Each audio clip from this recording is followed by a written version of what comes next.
할렐루야. 주님의 이름으로 사랑합니다. 주님의 이름으로 축복합니다. 우리가 그 현대 시대를 가장 특징 짓는 것들 두 가지를 꼽는다고 하면은 교통과 통신의 발달을 꼽을 수가 있습니다. 교통이 대단히 발달을 해가지고 굉장히 빨라졌어요. 그래서 제가 어렸을 때만 해도 저희 시골을 가려면 한 4시간, 5시간이 걸렸거든요. 굉장히 오래 걸렸는데, 뭐 이렇게 도로가 잘 뚫리고 막 이러니까, 이제는 뭐 2시간이면은 갑니다. 뭐 부산 같은 경우도 옛날은 굉장히 오래 걸렸거든요. 근데 요즘에 보니까 많이 짧아졌더라고요. 그만큼 교통이 계속 발달을 하게 되니까 점점 빨라지는 거예요. 기차나 이런 것도 굉장히 빨라지고. 저희 KTX를 한 번도 못 타봤거든요. 제가 기차를 마지막으로 타본 게, 무궁화호 열차 타봤었는데, 요즘에 KTX 타면은 진짜 빨리 가잖아요. 그러니까 그만큼 교통이 굉장히 발달을 하니까 활동 반경이, 생활 반경이 점점 이게 넓어집니다. 그리고 통신이 발달을 하고 인터넷이 발달을 하니까 뭐 앉아서 뭐 지구 반대편에 있는 사람과 소통할 수가 있고, 그러다 보니까 굉장히 이제 넓어지는 거죠. 또 우리의 어떤 관계라든지 뭐 옛날에 조선시대나 뭐 이런 때를 생각해 보면 활동 반경이 그 마을 안 그밖에 없거든요. 그러니까 만나는 사람도 아무래도 제한이 되고 거기 안에서만 늘 생활을 하니까 좁을 수밖에 없는 그런 상황인데, 뭐 지금 생각해 보면은 너무 넓어져 가지고 더 많은 사람을 알 수가 있고, 또 뭐 SNS라든지 이런 것들을 통해서 내가 만나볼 수 없는 사람들이랑도 얼마든지 접할 수 있는 그런 세상이 되었다고 할 수가 있습니다. 근데 참 신기한 거는 뭐냐면은 활동 반경이 넓어지고 생활 반경이 넓어졌는데도 불구하고 우리 안에 누구나 어떻게 생각하면 더 심해진 게 뭐냐면 소외감과 외로움은 더 심해졌다라는 거예요. 반경이 넓어지고 더 많은 사람들을 만나고 더 큰 사람들을 이렇게 바라보는데도 불구하고 외로움과 소외감은 더 심해지고 나 혼자라는 느낌, 이런 게 점점 더 심해지는 세상을 살아가고 있다는 것입니다. 오히려 관계의 질은 더 낮아지는 거예요. 양은 굉장히 많아지는데 질이 그만큼 따라가지를 못하고, 또 이 생활이 너무 빨리빨리 돌아가다 보니까 우리의 어떤 정신적인 부분, 마음적인 부분이 그 어떤 빠름을 쫓아가지를 못해가지고 오히려 이런 교통과 통신의 발달이 인간 소외 현상을 낳게 됩니다. 오히려 더 쫓기는 거예요, 거기에. 사실은 편리하기 위해서 만들어 놓은 것들에게 오히려 쫓기고, 오히려 마음에 부담을 지고 점점 더 그 안에서 소외감을 느끼는 것이 우리가 살아가는 세상의 특징이 아닌가, 좀 이런 생각이 듭니다.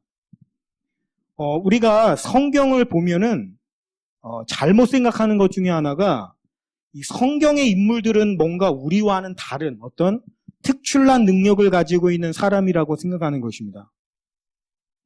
요즘 그 히어로즈 계통의 그 영화들이 유행을 하다 보니까 그런 영향도 있는 것 같아요. 뭐 그런 영화들에 나오는 주인공들을 보면은 다 이렇게 초능력을 가지고 있잖아요. 특별한 능력을 가지고 있어가지고, 뭐 세상을 구하는 뭐 그런 일들이 많이 있습니다. 그런데 하나님께서는 누군가를 통해서 일하실 때 그런 특별한 사람을 통해서 일하시는 것이 아니다라고 하는 거죠. 오히려 평범한 사람, 평범하지도 못한 사람, 그런 사람을 통해서 일하십니다.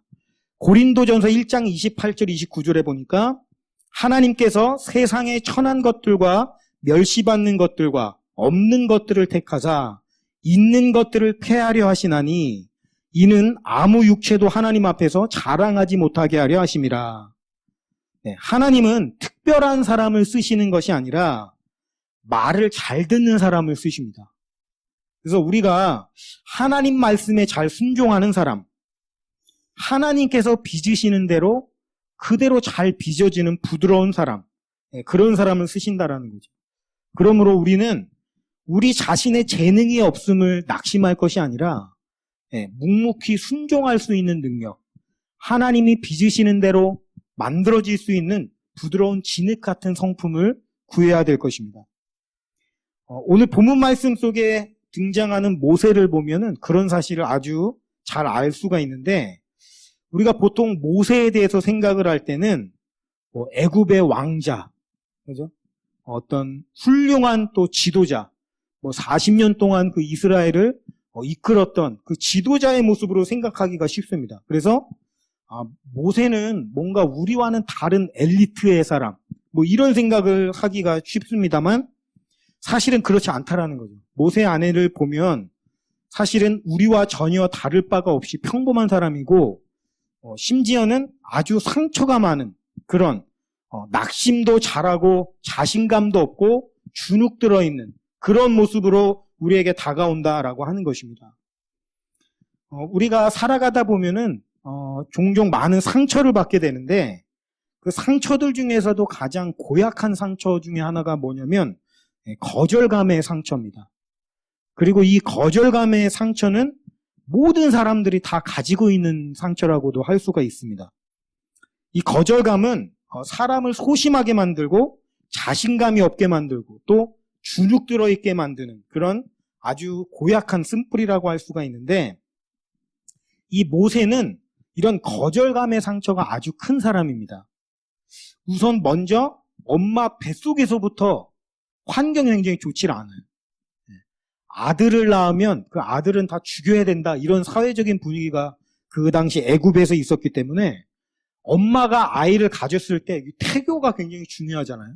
좋은 생각만 해야 되고 좋은 것만 먹어야 되고 이런데, 이 모세의 엄마는 그러지를 못했습니다.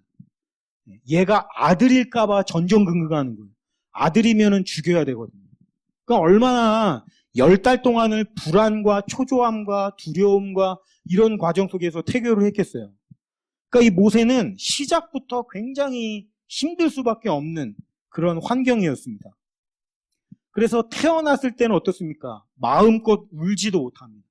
울음소리가 새어나갔다가는 언제 잡혀 죽을지 모르기 때문에 태어나서도 계속 불안한 상황의 연속이고, 결국에는 100일이 되지도 못하고 버림을 당할 수밖에 없는 위기에 처했죠. 엄마가 결국에는 어떻게 할 수가 없어서 갈대 상자에다가 넣어서 나일강에 떠나보내는. 그래서 이 모세는요, 태어나자마자 어떻게 보면 엄마로부터 버림을 받은 거절감의 상처가 있는 사람이었습니다. 물론 그가 운이 좋게 이 애굽의 공주에게 양자로 받아들여져서 왕자로서 왕궁에서 살기는 했습니다만, 이 왕궁에서의 삶이 과연 좋기만 했을까? 그렇지 않았을 것이다라는 거죠. 일단은 그의 출신 성분은 이 히브리 민족이라고 하는 것이 그의 왕궁 생활에는 커다란 약점이 되었을 것입니다. 히브리 민족 하면은 유목민이거든요. 가축을 치는 사람. 근데 이 애굽 사람들은 종교적인 이유로 인해서 이런 소나 이런 동물을 굉장히 신성시 여겼잖아요. 그 애굽 사람들은. 그러다 보니까 이 유목민들, 막 가축을 잡아먹고 막 이러니까 굉장히 경멸했습니다. 기본적으로. 그래서 이 애굽 사람들은 히브리 민족을 굉장히 천하게 여기고 경멸했어요. 게다가 이 상황은 애굽 그 히브리 민족이 점점 막 불어나니까 애굽 사람들이 위협을 느낄 때거든요. 그러다 보니까 이 히브리인에 대한 애굽인들의 적대감은 아주 컸습니다. 히브리 출신이라는 그의 출신 성분은 아마도 애굽 왕궁에서 굉장히 큰 공격거리가 되었을 것입니다. 그리고 수많은 사람들이 그가 히브리 사람인 것을 놀렸을 거고, 또 조롱했을 거고, 뒤에서 비웃었을 것이고, 그러다 보니까 결국에는 따돌림을 당할 수밖에 없는 위치에 있는 것이죠. 그러니까 엄마에게 버림받은 그는 애굽 왕궁 안에서도 결코 녹아들 수가 없었습니다. 그렇다고 해서 그가 또 히브리 민족 사이에 끼어들 수 있었냐면 또 그것도 아니에요. 왜냐하면 애굽의 왕자로 컸기 때문에 실제로 히브리 민족 사이에 그 다툼이 일어났을 때의 중재자의 역할을 감당하려고 했더니 어떻게 됩니까? 오히려 화를 내죠. 네가 뭔데 우리를 재판하려고 하냐 하면서 냉대를 당합니다. 그러니까 이 모세의 어떤 삶을 한마디로 표현하면은 어디에도 소속될 수 없는 사람입니다. 보통 우리가 돈이 굉장히 중요하게 여겨지는 사회를 살다 보니까 살아가는 데 있어서 가장 필요한 게 뭡니까? 라고 물으면 대부분 돈이라고 대답을 할 텐데, 사실 돈보다 더 중요한 게 이 사람에게는 소속감이거든요. 소속감. 어딘가에 내가 소속되어 있다라는 느낌, 이게 굉장히 중요합니다. 왜냐하면은 하나님께서 우리를 만드실 때 사회적인 존재로 만드셨어요. 어떤 관계 안에서 살아가도록 만드셨기 때문에 어떤 관계 속에도 녹아들지 못한다라는 것은 굉장히 큰 외로움과 고독감, 그리고 우울감을 우리에게 주는데, 모세는 소속될 곳이 없어요. 왕궁에도, 히브리 민족에도, 심지어 부모님에게도 소속될 수가 없는 철저하게 고립된 상태, 단절된 상태로 살아갈 수밖에 없는 사람이 바로 모세였다라고 하는 것입니다. 우리가 성경 속에서 그런 인물들을 몇 명 만나볼 수가 있습니다. 우선 삭개오라는 사람이 그랬어요. 이 삭개오는 세리장이었습니다. 근데 이 세리라는 그 직업이 어떤 직업이냐면은 이 로마라는 나라에서 그 속국의 그 세금을 걷어들일 때 이 세리라는 사람을 통해 가지고 받았는데, 그 권한을 완전히 그 세리한테 이양을 해주는 거예요. 그러니까 네가 얼마를 걷든지 간에 할당량만큼만 걷어서 우리한테 내면 우리는 터치 안 해. 뭐 이런 겁니다. 그러니까 세리들이 어떻게 합니까? 그러니까 이 로마에게 바칠 것만큼만 뺏는 게 아니라 엄청나게 많이 뺏는 거예요. 누구도 터치를 안 하니까. 그래서 로마에게 줄 건 주고 나머지는 뭡니까? 자기가 다 갖는 거죠. 그래서 이 로마 시대 때 세리하면 별명이 뭐냐면은 합법적인 도둑이다, 이렇게 불렸어요. 그래서 세리를 굉장히 경멸했습니다. 이런 식으로 하니까. 그리고 또 자기 동족의 피를 빨아가지고 자기 배를 채우는 그런 이미지. 뭐 우리는 그런 이미지를 너무 잘 공감할 수 있는 게, 친일파를 생각하면은 너무 잘 이해가 되죠. 우리가 친일파 하면은 굉장히 다 경멸하잖아요. 싫어하고. 재산 다 뺏어야 된다고 그러고. 그러니까 세리라는 그런 직업의 이미지가 바로 딱 그런 이미지입니다. 그러니까 이 세리들은 민족들에게 인정받을 수가 없어요. 거기에 끼일 수가 없습니다. 게다가 그렇다고 해서 로마에서 그들을 시민으로 받아주느냐, 그것도 아닙니다. 그러니까 이 세리들은 어디에도 소속될 수가 없는 사람이에요. 그러니까 이 삭개오도 돈이 굉장히 많고 부유했지만 그 외로움과 고독감을 이길 수가 없어서 예수라는 분을 만나기 위해서 어떻게 합니까? 뽕나무를 기어 올라갈 수밖에 없는 거죠. 누군가가 내 이름을 불러줬으면, 예수님께서 그의 이름을 불러주기 전까지 그의 삶은 외로움, 그게 그의 정체성이었습니다. 잊혀진 사람. 또는 그 요한복음 4장에 나오는 그 우물가의 여인도 바로 그런 사람이죠. 남편이 5명인가? 이렇게 전전긍긍하고 성적으로 어떻게 보면 사회에서 매장될 수밖에 없는 위치에 있는 그 여인.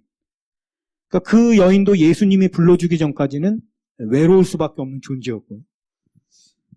이 모세와 같은, 삭개와 같은, 또 우물가의 여인과 같이 외로움 속에서 단절되었어요.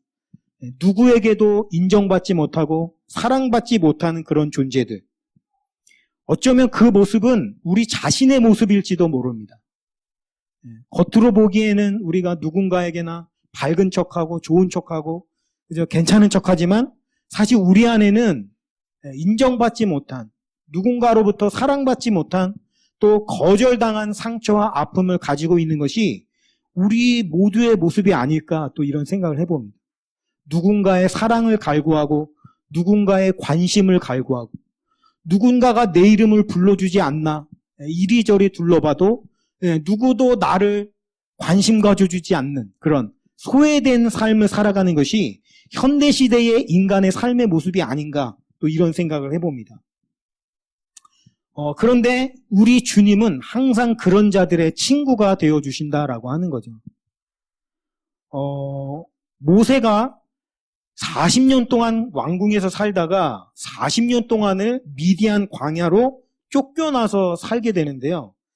이 40년 동안 광야에서 살았던 모세의 삶은 어땠을까, 이런 생각을 좀 종종 해봤습니다. 그의 삶은 아주 단순하고도 아주 지루한 삶이었을 겁니다. 왜냐하면 어떤 아무런 목적도 없이 그냥 사는 삶이거든요. 하루하루를. 그냥 오늘도 이렇게 살고 내일도 이렇게 살고 그런 식으로 40년을 살았다고 한번 생각을 해보십시오.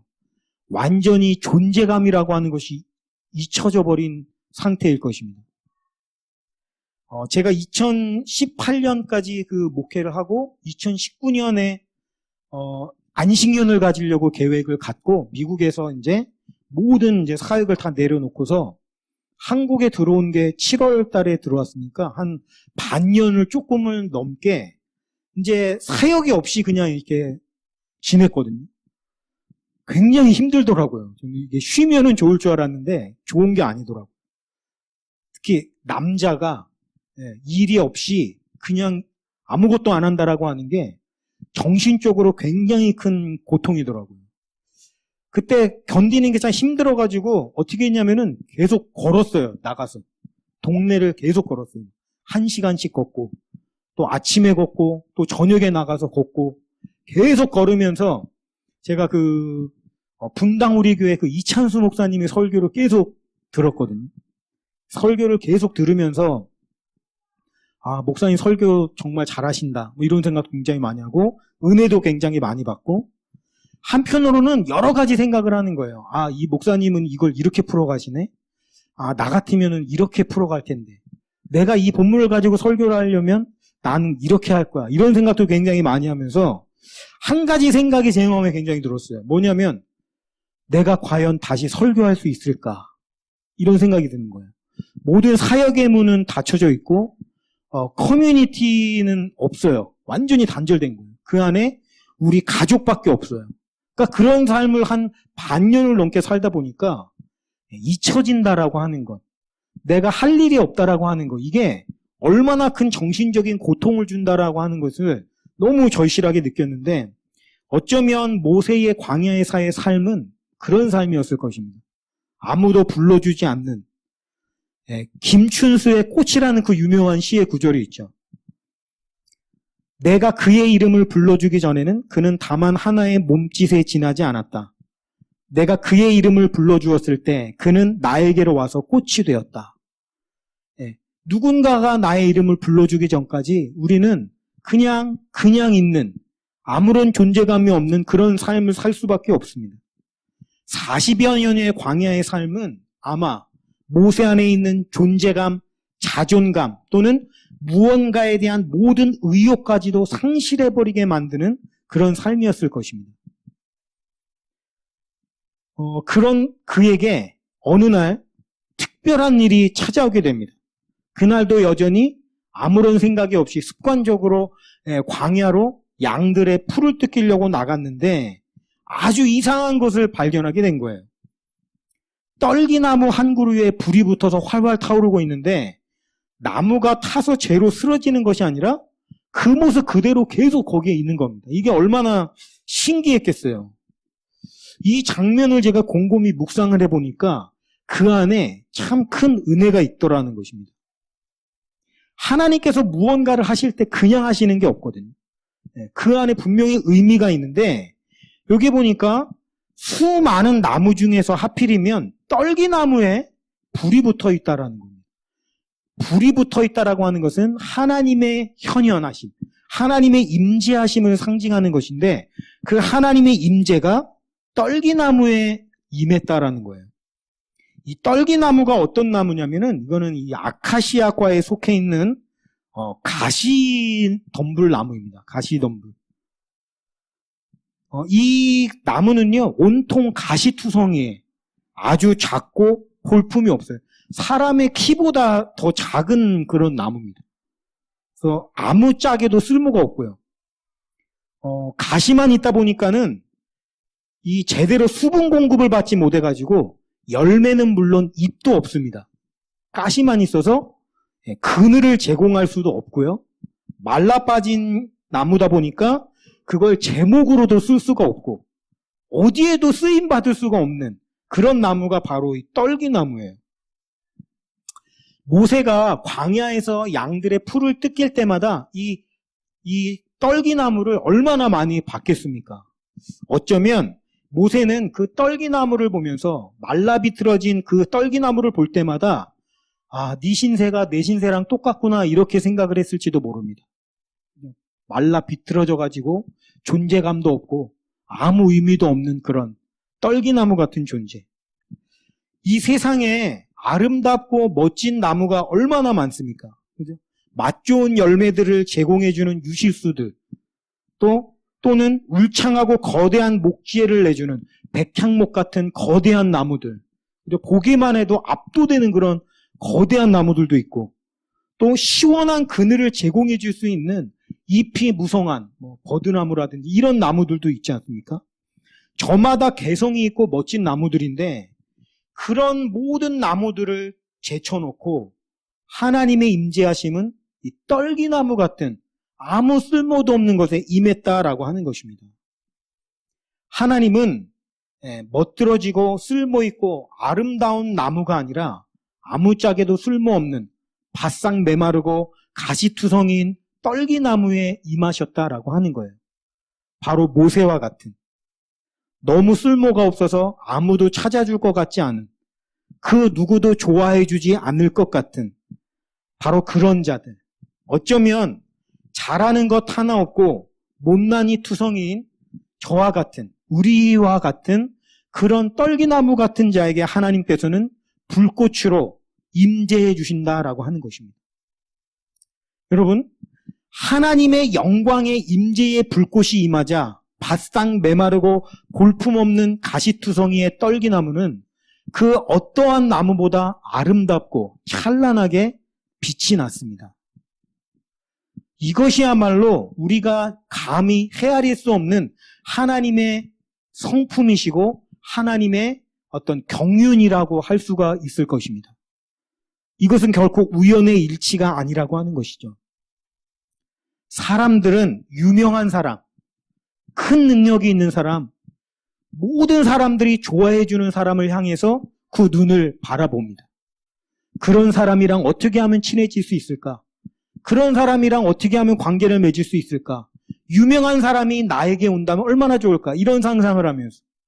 그러나 우리 하나님의 눈은 항상 여린 새순 같은, 떨기나무와 같은, 연약하디 연약하고 주목할 만한 어떠한 것도 갖고 있지 않은 바로 저와 여러분을 향해 있다라고 하는 것입니다.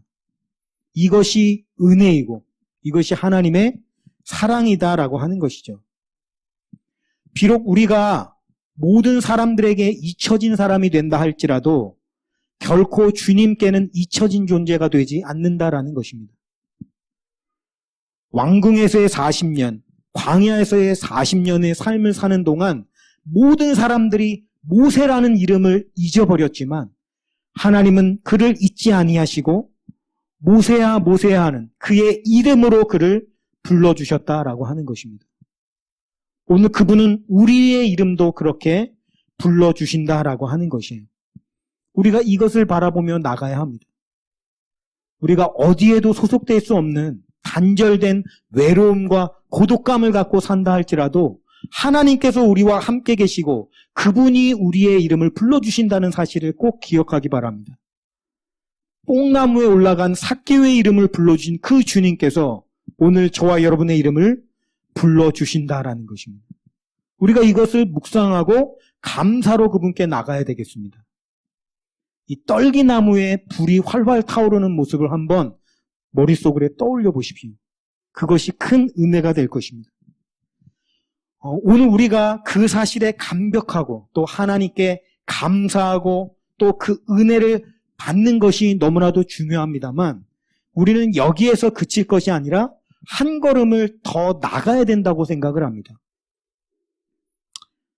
참 가슴이 아픈 사실인데 우리가 아픈 사실을 똑바로 직시해야 된다고 생각을 합니다. 이게 뭔가 하면 교회의 머리 대신 그리스도께서는 바로 그러한 떨기나무 같은 자들을 향해서 관심을 갖고 계시고 그들을 바라보고 계시는데 그분의 몸이 됐다라고 할 수 있는 우리 교회가 그러지를 않고 있다라는 사실입니다.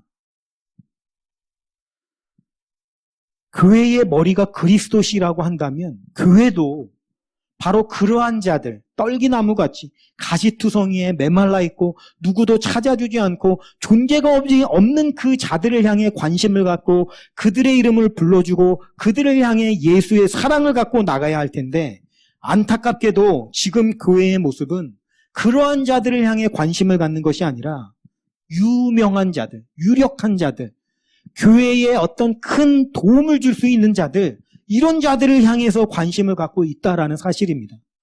이것이 어떻게 보면 우리 교회의 현실이고 우리가 직시해야 될 우리 안에 있는 추악한 모습이 아닌가라고 하는 것입니다.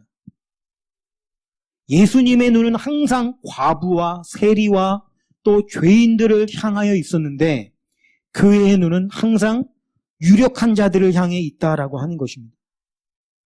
어떻게 하면 우리에게 도움이 될까? 어떻게 하면 나에게 이익이 될까? 이런 눈을 가지고 바라본다라는 거예요. 그래서 눈에 번쩍 뜨이는 유실수 또는 제목을 줄 수 있는 백향목 같은 나무들 또는 우리에게 시원한 그늘을 줄 수 있는 그런 나무들을 향해서만 관심을 갖고 있다라고 하는 것입니다. 어떻게 보면 예루살렘 언덕에서 예루살렘을 바라보며 눈물 흘려 우셨던 예수님께서 지금 이러한 우리 교회들의 모습을 바라보면서 울고 계신 것은 아닐까, 이런 생각을 하게 됩니다. 제가 예전에 인터넷에서 그런 글을 이렇게 본 적이 있는데요. 어떤 미국의 한 대형 교회에서 이제 목사님이 이제 사임을 하시고 새로운 목사님이 이제 부임을 하게 되신 거예요. 근데 그 새로운 목사님이 부임하시기 그 전주에 그 교회 앞에 웬 노숙인이 한 명이 굉장히 허름하고 냄새나고 몸에 때가 끼고 막 수염이 거북머리처럼 자라있는 한 노숙인이 그 앞에서 뭐 1달러만 달라고 뭐 이런 식으로 구걸을 하고 있는 겁니다. 근데 그 교회에 지나가는 수많은 사람들마다 그 사람을 바라보지 않고 그냥 얼굴을 찡그리고 아유 막 이러면서 기분 나빠하면서 그냥 무시하고 다 들어가더라는 거예요. 그 다음 주에 이제 또 갔는데 그 노숙인이 막 있는 겁니다. 사람들이 다 또 막 무시하고 얼굴 찡그리고 다 이렇게 들어갔어요. 그래서 이제 새로운 목사님을 이제 소개하는 시간이 되었는데 그 새로 부임하신 목사님이 안 보이는 거예요.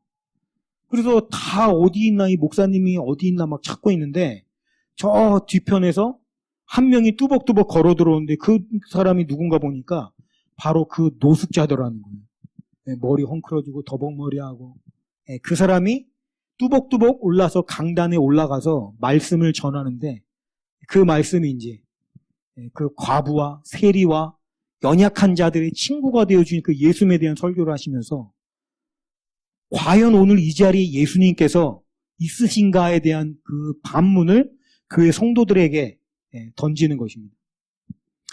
어떤 일이 벌어졌겠어요? 그 안에 앉아 있었던 수많은 성도들이 한순간에 부끄러워서 얼굴을 들지 못하는 일이 벌어지게 된 것입니다.